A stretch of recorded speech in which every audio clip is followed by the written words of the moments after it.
election officials are intentionally refusing to allow representatives and poll watch. I'm going to send it to Bill. This lady is marking the ballots. I filmed her a half hour ago doing 6, and she's still working at it. Let's stamp it, received, and let's fill in our 6 blanks. All at the top of the tickets on each one. 1, 2, 3,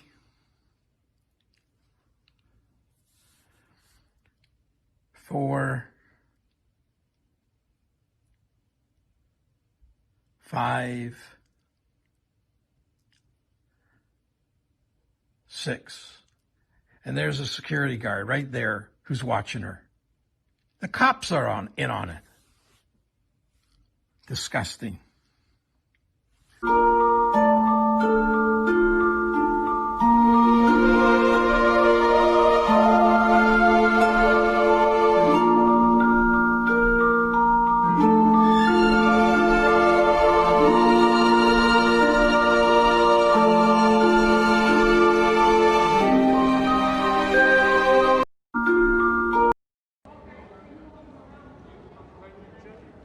So I'm in downtown Detroit at the TCF Center, which is in the heart of Detroit, in the heart of the D.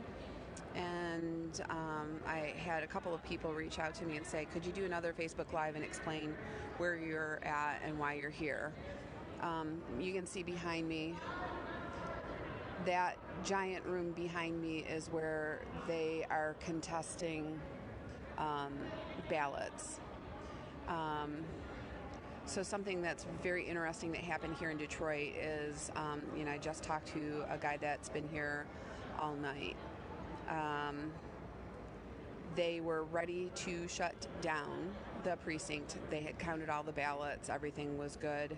Everything went smoothly. And then it was at about 4 a.m.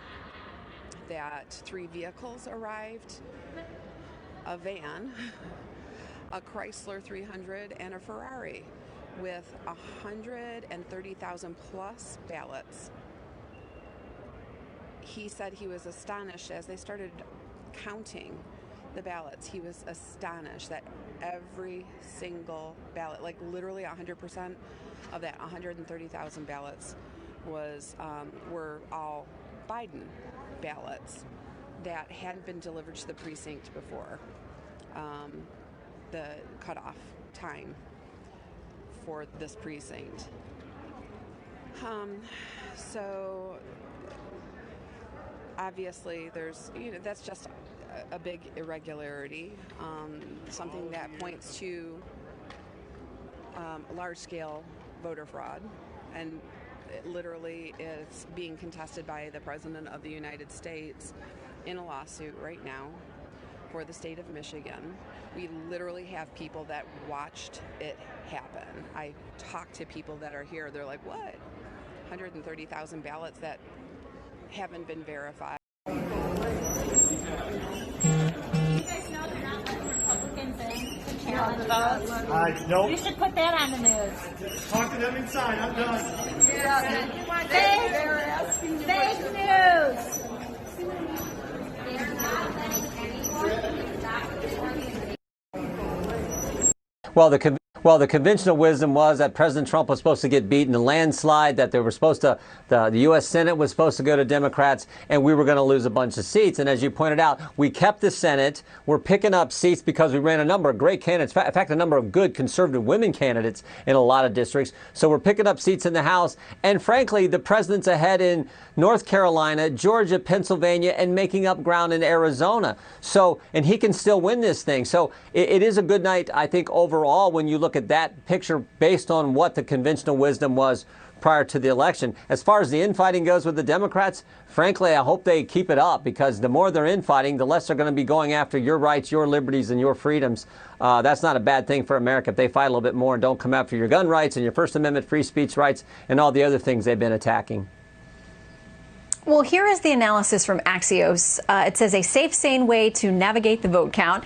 Realize Republicans had a big night. It wasn't a red wave, but it sure was a better result than virtually any GOP official imagined, especially for the House and Senate. Yeah. The media and Twitter don't understand America writ large. Republicans resonate in ways and with depth and breadth that neither understand. Your response to that?